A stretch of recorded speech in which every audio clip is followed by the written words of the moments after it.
ಆಕಾಶವಾಣಿ ಪ್ರದೇಶ ಸಮಾಚಾರ ಓದುತ್ತಿರುವವರು ಹರ್ಷವರ್ಧನ್ ಶೀಲ್ವಂತ್. ಮುಖ್ಯಾಂಶಗಳು. ಭಾರತೀಯ ಬಾಹ್ಯಾಕಾಶ ಸಂಶೋಧನಾ ಸಂಸ್ಥೆ 6ನೇ ಆವೃತ್ತಿಯ ಯುವ ವಿಜ್ಞಾನಿ ಕಾರ್ಯಕ್ರಮ ಇಂದು ಬೆಂಗಳೂರಿನಲ್ಲಿ ಸಂಪನ್ನ. 50,000ಕ್ಕೂ ಅಧಿಕ ವನವಾಸಿ ಕುಟುಂಬಗಳಿಗೆ ಪೌಷ್ಟಿಕ ಆಹಾರ ಪೂರೈಕೆ ಮುಖ್ಯಮಂತ್ರಿ ಸಿದ್ದರಾಮಯ್ಯ. ಧಾರವಾಡದ ಮಾವು ಬೆಳೆಗಾರರ ಬಳಗದಿಂದ ಸಾವಯವ ಮಾವು ಮೇಳ. ಆಕಾಶವಾಣಿಗೆ 90, ಆಕಾಶವಾಣಿ ಮೈಸೂರು ಕೇಂದ್ರದ ಬಾನುಲಿ ಬರವಣಿಗೆ ಕಾರ್ಯಾಗಾರ ಯಶಸ್ವಿ. ಈಗ ವಾರ್ತೆಗಳ ವಿವರ.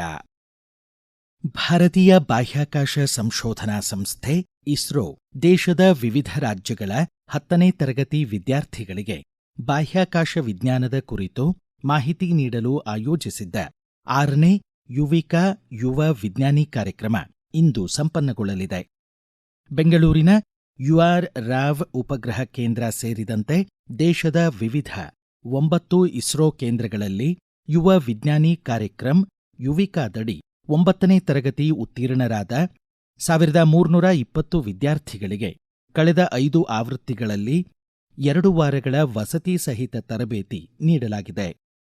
ಪ್ರದೇಶ ಸಮಾಚಾರಕ್ಕಾಗಿ ಯುವಿಕಾ ಕುರಿತು ಮಾಹಿತಿ ನೀಡಿದ್ದಾರೆ ಇಸ್ರೋದ ಬೆಂಗಳೂರಿನ ಯುಆರ್ ರಾವ್ ಉಪಗ್ರಹ ಕೇಂದ್ರದ ಹಿರಿಯ ವಿಜ್ಞಾನಿ ಡಾಕ್ಟರ್ ಬಿಆರ್ ನಾಗೇಂದ್ರ.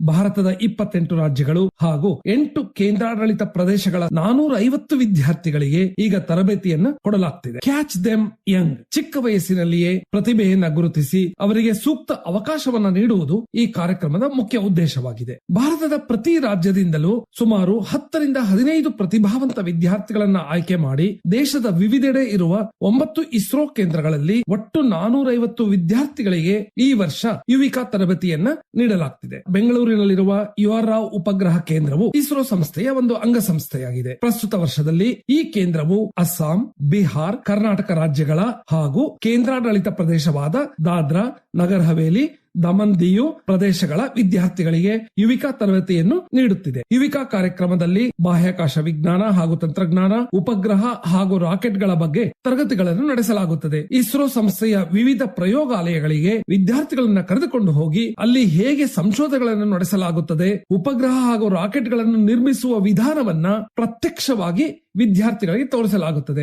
ವಿಜ್ಞಾನದ ಹಲವು ಪ್ರಯೋಗಗಳನ್ನ ಮೂಲ ವೈಜ್ಞಾನಿಕ ಸಿದ್ಧಾಂತಗಳ ಬಗ್ಗೆ ವಿವರಿಸಲಾಗುತ್ತದೆ. ಖ್ಯಾತ ಹಿರಿಯ ವಿಜ್ಞಾನಿಗಳು ಹಾಗೂ ಅಂತರಿಕ್ಷ ಯಾನಿಗಳೊಡನೆ ವಿದ್ಯಾರ್ಥಿಗಳ ಸಂವಾದ ನಡೆಸಲಾಗುತ್ತದೆ.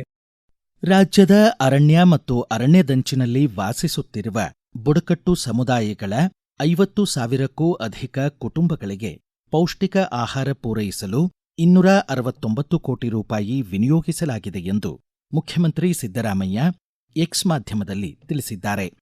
ಪರಿಶಿಷ್ಟ ಪಂಗಡಗಳ ವಿದ್ಯಾರ್ಥಿಗಳಿಗಾಗಿ 34 ಮೆಟ್ರಿಕ್ ನಂತರದ ವಿದ್ಯಾರ್ಥಿ ನಿಲಯಗಳನ್ನು ಆರಂಭಿಸಲಾಗಿದೆ. ಮೆಟ್ರಿಕ್ ನಂತರದ ಕೋರ್ಸ್ಗಳಲ್ಲಿ ಪ್ರಥಮ ದರ್ಜೆಯಲ್ಲಿ ಉತ್ತೀರ್ಣರಾದ 73,982 ವಿದ್ಯಾರ್ಥಿಗಳಿಗೆ 176 ಕೋಟಿ ರೂಪಾಯಿ ಪ್ರೋತ್ಸಾಹಧನ ವಿತರಿಸಲಾಗಿದೆ ಎಂದು ಮಾಹಿತಿ ನೀಡಿದ್ದಾರೆ.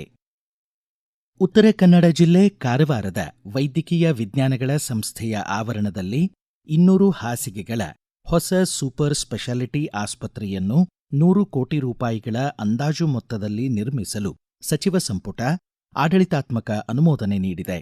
ಮುಖ್ಯಮಂತ್ರಿ ಸಿದ್ದರಾಮಯ್ಯ ಅಧ್ಯಕ್ಷತೆಯಲ್ಲಿ ಬೆಂಗಳೂರಿನಲ್ಲಿ ನಡೆದ ಸಚಿವ ಸಂಪುಟ ಸಭೆಯ ಬಳಿಕ ಸಂಸದೀಯ ವ್ಯವಹಾರಗಳ ಖಾತೆ ಸಚಿವ ಎಚ್.ಕೆ. ಪಾಟೀಲ್ ಮಾಹಿತಿ ನೀಡಿದರು.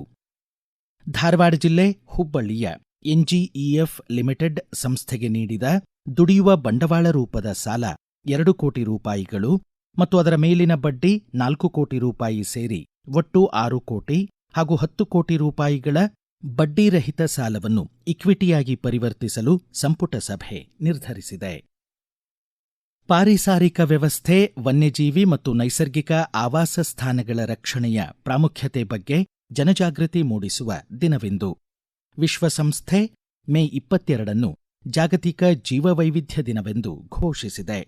ಜಾಗತಿಕ ಪರಿಣಾಮಕ್ಕಾಗಿ ಸ್ಥಳೀಯವಾಗಿ ಕಾರ್ಯನಿರ್ವಹಿಸುವುದು ಎಂಬ ಧ್ಯೇಯದೊಂದಿಗೆ ಸಮುದಾಯ ಸಂಚಾಲಿತ ಸಣ್ಣ ಪ್ರಯತ್ನಗಳ ಮೇಲೆ ಜಾಗತಿಕ ಸಂರಕ್ಷಣಾ ಗುರಿಗಳ ಯಶಸ್ಸು ಹೆಚ್ಚು ಅವಲಂಬಿತವಾಗಿದೆ ಎಂಬುದನ್ನು ಸಾರುವ ದಿನ. ಈಗ ಪ್ರಕಟಣೆ, ನಂತರ ಪ್ರದೇಶ ಸಮಾಚಾರ ಮುಂದುವರಿಯುವುದು. ನಮ್ಮ ಎಲ್ಲಾ ರಾಷ್ಟ್ರೀಯ ವಾರ್ತೆಗಳು ಹಾಗೂ ಪ್ರದೇಶ ಸಮಾಚಾರ ಈಗ ಆಕಾಶವಾಣಿ ನ್ಯೂಸ್ ಕನ್ನಡ ಯೂಟ್ಯೂಬ್ ಚಾನೆಲ್ನಲ್ಲಿ ಲಭ್ಯ. ನಮ್ಮ ಎಕ್ಸ್ ಖಾತೆ ಮತ್ತು ಇನ್ಸ್ಟಾಗ್ರಾಂ ಖಾತೆ ಆಕಾಶವಾಣಿ ನ್ಯೂಸ್ ಕನ್ನಡ. ಹೆಚ್ಚಿನ ಮಾಹಿತಿಗಾಗಿ ನಮ್ಮ ಫೇಸ್ಬುಕ್ ಖಾತೆ AIR ಕನ್ನಡ ನ್ಯೂಸ್ ಅನುಸರಿಸಿ. ಮಾಹಿತಿಯ ಹೂರಣ ವಾರದ ಕಾರ್ಯಕ್ರಮ ಪ್ರಚಲಿತ ವಿದ್ಯಮಾನ ಪ್ರತಿ ಬುಧವಾರ 9:15. ಪ್ರದೇಶ ಸಮಾಚಾರ ಕೇಳುತ್ತಿದ್ದೀರಿ.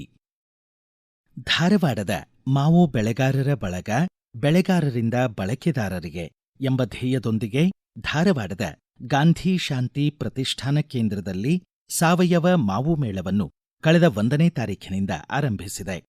ರಾಸಾಯನಿಕ ಮುಕ್ತ, ಉತ್ತಮ ಗುಣಮಟ್ಟದ ಹಾಗೂ ನೈಸರ್ಗಿಕವಾಗಿ ಮಾಗಿಸಿದ ಹಣ್ಣುಗಳನ್ನು ಸ್ವತಃ ಮಾವು ಬೆಳೆಗಾರರೇ ನೇರವಾಗಿ ಮಾರಾಟಕ್ಕೆ ಅಣಿಗೊಳಿಸಿದ್ದಾರೆ ಎಂದು ಪ್ರದೇಶ ಸಮಾಚಾರಕ್ಕಾಗಿ ಮಾಹಿತಿ ನೀಡಿದ್ದಾರೆ ಮಾವು ಕೃಷಿಕ ಹಾಗೂ ಧಾರವಾಡದ ಮಾವು ಬೆಳೆಗಾರರ ಬಳಗದ ಗೌರವ ಅಧ್ಯಕ್ಷ ಡಾ ರಾಜೇಂದ್ರ ಪೋದ್ದಾರ್. ಧಾರವಾಡದ ಮಾವು ಬೆಳೆಗಾರ ಬಳಗದ ವತಿಯಿಂದ ಮಾವಿನ ಹಣ್ಣಿನ ಮಾರಾಟದ ಪ್ರಯತ್ನದ ಭಾಗವಾಗಿ ಮೇ 1ನೇ ತಾರೀಕಿನಿಂದ ಧಾರವಾಡದ ಗಾಂಧಿ ಶಾಂತಿ ಪ್ರತಿಷ್ಠಾನ ಕೇಂದ್ರದಲ್ಲಿ ನೇರ ಮಾರಾಟವನ್ನು ಪ್ರಾರಂಭ ಮಾಡಿದ್ವಿ. ಬೆಳೆಗಾರರಿಂದ ಬಳಕೆದಾರರಿಗೆ ಅಂತ ಒಂದು ಘೋಷವಾಕ್ಯದೊಂದಿಗೆ ಕಳೆದ 4 ವರ್ಷಗಳಿಂದ ಮಾಡ್ತಾ ಇದೀವಿ. ಸುಮಾರು 8 ರಿಂದ 10 ಬೆಳೆಗಾರರು ಸಾವಯವವಾಗಿ ಯಾವುದೇ ರಾಸಾಯನಿಕ ಬಳಸದೆ ಅವನ್ನು ಮಾಗಿಸಿ ಹಣ್ಣುಗಳನ್ನು ಮಾರಾಟ ಮಾಡುವಂತ ವ್ಯವಸ್ಥೆ ಮಾಡಿದೆವು. ವೈಜ್ಞಾನಿಕ ಪದ್ಧತಿ ಆಧಾರ ಮೇಲೆ ಉತ್ಪಾದನೆ ಮಾಡಿ ಅದನ್ನ ರಾಸಾಯನಿಕ ರಹಿತವಾಗಿ ಮಾಗಿಸಿ ಮಾರಾಟ ಮಾಡೋದ್ರಿಂದ ಆರೋಗ್ಯ ದೃಷ್ಟಿಯಿಂದ ಈ ಹಣ್ಣು ಉತ್ತಮ, ಅದಕ್ಕೆ ತಾವು ಹೆಚ್ಚಿನ ಬೆಲೆ ಕೊಡ್ಲಿ ಅಂತ ನಮ್ಮ ವಿನಂತಿ ಇದೆ. ಇದು ಕೇವಲ ಮಾರಾಟ ವ್ಯವಸ್ಥೆ ಅಲ್ಲ, ಇದು ವಿನ್ ವಿನ್. ಬೆಳೆಗಾರಿಗೂ ಒಳ್ಳೆಯದಾಗಬೇಕು ಮತ್ತು ಬಳಕೆದಾರಿಗೂ ಆರೋಗ್ಯಪೂರ್ಣವಾದ ಹಣ್ಣು ಸಿಗಬೇಕಂತ ಉದ್ದೇಶದಿಂದ, ರೈತರಿಗೆ ಲಾಭ ಕೂಡ ಆಗ್ಲಿನಂತ ಉದ್ದೇಶದಿಂದ ಈ ನೇರ ಮಾರಾಟ ವ್ಯವಸ್ಥೆಯನ್ನ ನಾವು ಪ್ರಾರಂಭ ಮಾಡಿದೀವಿ. ರೈತರ, ವಿಶೇಷವಾಗಿ ಮಾವು ಬೆಳೆಗಾರ ಪರಿಶ್ರಮಕ್ಕೆ ಮತ್ತು ಪ್ರಯತ್ನಕ್ಕೆ ತಾವು ಸಹಾಯ ಸಹಕಾರ ನೀಡಿ ಉತ್ತೇಜನಕಾರಿಯಾದ ಬೆಲೆ ಕೊಟ್ಟು ಹಣ್ಣನ್ನು ಖರೀದಿ ಮಾಡಿ ರೈತರಿಗೆ ಒಂದು ಅಭಯಹಸ್ತ ನೀಡಿದಂಗೆ ಆಗ್ತದೆ. ಧನ್ಯವಾದಗಳು. ಆಕಾಶವಾಣಿ 90 ಹಿನ್ನೆಲೆ. ಆಕಾಶವಾಣಿ ಮೈಸೂರು ಕೇಂದ್ರ ಮಂಡ್ಯದ KVS ಭವನದಲ್ಲಿ ಮುಂಗಾರು ಮಳೆ ಇಳೆ ಕಾವ್ಯಧಾರೆ ಮತ್ತು ಬಾನುಲಿ ಬರವಣಿಗೆ ಕಾರ್ಯಾಗಾರ ಆಯೋಜಿಸಿತ್ತು. ವಿಶ್ರಾಂತ ಪ್ರಾಂಶುಪಾಲರಾದ ಡಾ ಲೀಲಾ ಅಪ್ಪಾಜಿ ಕಾರ್ಯಾಗಾರಕ್ಕೆ ಚಾಲನೆ ನೀಡಿದರು. ಕರ್ನಾಟಕ ಸಂಘದ ಅಧ್ಯಕ್ಷ ಪ್ರೊಫೆಸರ್ ಜಯಪ್ರಕಾಶ್ ಗೌಡ ಮುಖ್ಯ ಅತಿಥಿಯಾಗಿ ಪಾಲ್ಗೊಂಡಿದ್ದರು. ಬಾನುಲಿ ನಾಟಕಗಳು ಕುರಿತು ಜಿ ಶಾಂತಕುಮಾರ್, ವಿಶೇಷ ರೂಪಕ ಮತ್ತು ಸಾಕ್ಷಿಚಿತ್ರ ಕುರಿತು ಬಿ ದಿಗ್ವಿಜಯ್ ಹಾಗೂ ಚಿಂತನ ಮತ್ತು ಭಾಷಣಗಳ ಕುರಿತು ಮೈಸೂರು ಉಮೇಶ್ ಬಾನುಲಿ ಬರವಣಿಗೆ ಕಾರ್ಯಾಗಾರ ನಡೆಸಿಕೊಟ್ಟರು. ಮೈಸೂರು, ಚಾಮರಾಜನಗರ, ಮಂಡ್ಯ ಜಿಲ್ಲೆಗಳ ಕವಿಗಳು ಕವಿತೆ ವಾಚಿಸಿದರು. ಆಕಾಶವಾಣಿ ಮೈಸೂರು ಕೇಂದ್ರದ ಸಹಾಯಕ ನಿರ್ದೇಶಕ ಮಂಜುನಾಥ್ ಎನ್ ಬೇದ್ರೆ ಹಾಗೂ ಕಾರ್ಯಕ್ರಮ ನಿರ್ವಾಹಕ ಎನ್ ಕೇಶವಮೂರ್ತಿ ಕಾರ್ಯಾಗಾರ ಸಂಯೋಜಿಸಿದರು. ಈಗ ಸಂಕ್ಷಿಪ್ತ ಸುದ್ದಿಗಳು.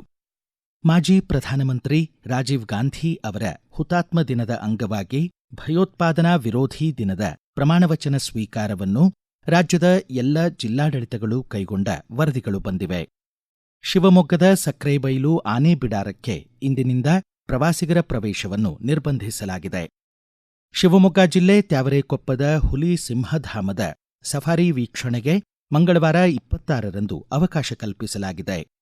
ಆಕಾಶವಾಣಿ ಕಲಬುರಗಿ ಕೇಂದ್ರ ಇಂದು ಬೆಳಗ್ಗೆ 11 ಗಂಟೆಗೆ ಕಲ್ಯಾಣವಾಣಿ ಕಾರ್ಯಕ್ರಮದಲ್ಲಿ ಪೊಲೀಸ್ ಆಯುಕ್ತ ಡಾ SD ಶರಣಪ್ಪ ಅವರ ನೇರ ಫೋನ್ ಇನ್ ಕಾರ್ಯಕ್ರಮ ಏರ್ಪಡಿಸಿದೆ. ಜುಲೈ 11ರಂದು ರಾಜ್ಯದ ನ್ಯಾಯಾಲಯಗಳಲ್ಲಿ ರಾಷ್ಟ್ರೀಯ ಲೋಕ್ ಅದಾಲತ್ ಆಯೋಜಿತವಾಗಿದೆ. ಪ್ರಧಾನಮಂತ್ರಿ ನರೇಂದ್ರ ಮೋದಿಯವರ ಜನಪ್ರಿಯ ಮನ್ ಕಿ ಬಾತ್ನ 134ನೇ ಆವೃತ್ತಿ ಈ ತಿಂಗಳ 31ರಂದು ಭಾನುವಾರ ಬೆಳಗ್ಗೆ 11 ಗಂಟೆಗೆ ಪ್ರಸಾರವಾಗಲಿದೆ. ನಾಗರಿಕರು ತಮ್ಮ ಅಭಿಪ್ರಾಯಗಳನ್ನು ಈ ತಿಂಗಳ 29ರೊಳಗೆ mygov.in ಮೂಲಕ ಹಂಚಿಕೊಳ್ಳಬಹುದು. ಕೊನೆಯಲ್ಲಿ ಮತ್ತೊಮ್ಮೆ ಮುಖ್ಯಾಂಶಗಳು. ಭಾರತೀಯ ಬಾಹ್ಯಾಕಾಶ ಸಂಶೋಧನಾ ಸಂಸ್ಥೆ 6ನೇ ಆವೃತ್ತಿಯ ಯುವ ವಿಜ್ಞಾನಿ ಕಾರ್ಯಕ್ರಮ ಇಂದು ಬೆಂಗಳೂರಿನಲ್ಲಿ ಸಂಪನ್ನ. 50,000ಕ್ಕೂ ಅಧಿಕ ವನವಾಸಿ ಕುಟುಂಬಗಳಿಗೆ ಪೌಷ್ಟಿಕ ಆಹಾರ ಪೂರೈಕೆ ಮುಖ್ಯಮಂತ್ರಿ ಸಿದ್ದರಾಮಯ್ಯ. ಧಾರವಾಡದ ಮಾವು ಬೆಳೆಗಾರರ ಬಳಗದಿಂದ ಸಾವಯವ ಮಾವು ಮೇಳ. ಆಕಾಶವಾಣಿಗೆ 90, ಆಕಾಶವಾಣಿ ಮೈಸೂರು ಕೇಂದ್ರದ ಬಾನುಲಿ ಬರವಣಿಗೆ ಕಾರ್ಯಾಗಾರ ಯಶಸ್ವಿ. ಇಲ್ಲಿಗೆ ಪ್ರದೇಶ ಸಮಾಚಾರ ಮುಕ್ತಾಯವಾಯಿತು. ನಮ್ಮ ಮುಂದಿನ ರಾಷ್ಟ್ರೀಯ ವಾರ್ತಾ ಪ್ರಸಾರ ಈ ಬೆಳಗ್ಗೆ 7:35